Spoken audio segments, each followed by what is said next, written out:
কেউ যদি তোমাকে মারে তাহলে আমি কিভাবে দায়ী হবো, তাই না? না, আপনি দায়ী হবেন না। আমাকে তো দায়ী করা হচ্ছে। আমার সাথে মেলামেশা করলে আপনি জানবেন আমার লাইফস্টাইলটা কি, আমার দ্বন্দ্ব কার সাথে, আমার ভালোবাসা কার সাথে। টোটালি আমার খুব কাছে ছিল, ও টোটালি মেন্টালি ফ্রাস্ট্রেটেড ছিল। কেন? ছদ্মবেশে দেশ থেকে পালিয়ে যাওয়ার সময় এয়ারপোর্ট থেকে গ্রেপ্তার হয়েছে খল অভিনেতা ডন। ঢালিউড তারকা সালমান শাহর অপমৃত্যু মামলার অন্যতম এজাহারভুক্ত আসামি অভিনেতা আশরাফুল হক ডনকে গ্রেপ্তার করেছে আইনশৃঙ্খলা রক্ষাকারী বাহিনী। শাহজালাল আন্তর্জাতিক বিমানবন্দর দিয়ে বিদেশে পালিয়ে যাওয়ার সময় তাকে গ্রেপ্তার করা হয়। দীর্ঘদিন আত্মগোপনে থাকার পর গোপন তথ্যের ভিত্তিতে অভিযান চালিয়ে বিমানবন্দর আর্মড পুলিশ ও আইনশৃঙ্খলা বাহিনী যৌথভাবে তাকে আটক করে।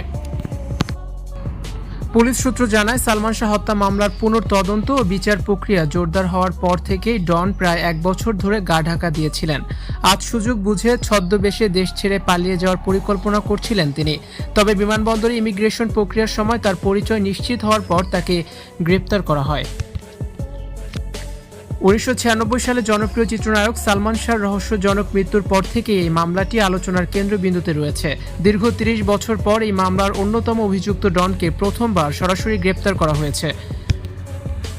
এর আগে আদালত সালমান শাহর সাবেক স্ত্রী সামিরা এবং ডন সহ একাধিক আসামির ওপর দেশ ত্যাগে নিষেধাজ্ঞা জারি করেছিল।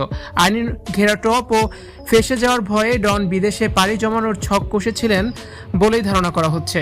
ডনের পালিয়ে যাওয়ার চেষ্টা এবং সাম্প্রতিক গ্রেপ্তারের ঘটনা নিয়ে আদালত ও তদন্ত সংশ্লিষ্টদের মধ্যে চাঞ্চল্য তৈরি হয়েছে। তদন্ত কর্মকর্তাদের মতে, যদি তিনি নির্দোষী হতেন তবে গোপনে দেশ ছাড়ার চেষ্টা করতেন না। তাও ছদ্মবেশে দেশ থেকে পালিয়ে যাওয়ার ছক কষেছিলেন ডনকে জিজ্ঞাসাবাদের মাধ্যমে মামলাটির বহু অমীমাংসিত প্রশ্নের জট খুলবে বলে আশা প্রকাশ করছেন সালমান শাহর ভক্ত ও স্বজনেরা। ভিউয়ার্স, এ বিষয়ে আপনাদের মতামত জানান আর ভিডিওটি বেশি বেশি করে শেয়ার করে দিন। এ বিষয়ে আরও ভিডিও দেখতে আমাদের সঙ্গে যুক্ত থাকুন।